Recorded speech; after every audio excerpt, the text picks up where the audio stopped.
ও বনে যে অগ্নি লাগে আর প্রদীপে যে অগ্নি থাকে, দুটোই অগ্নিরই রূপ। কিন্তু বনে যে অগ্নি লাগে তা সব কিছু ভস্মীভূত করে দেয়, আর অন্যদিকে একটি প্রদীপে প্রজ্বলিত অগ্নি অন্ধকার দূর করে, প্রকাশ ছড়িয়ে দেয়। এটাই হলো পার্থক্য প্রেম এবং আকর্ষণের মধ্যে।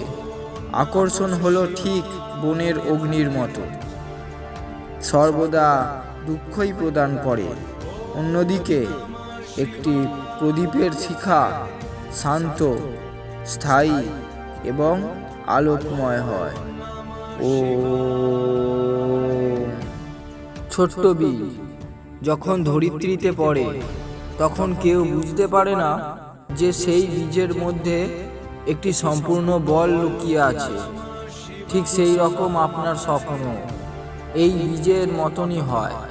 কিন্তু যখন মানুষ নিজের স্বপ্নকে বিশ্বাস করতে শুরু করে, তার সেই স্বপ্ন তার জীবন পরিবর্তন করে দেয়।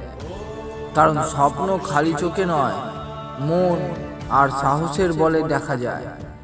যে ব্যক্তি স্বপ্নের শক্তি উপলব্ধি করতে পারে, সে সকল প্রতিকূলতাকে একটি সুযোগে রূপান্তরিত করে। ও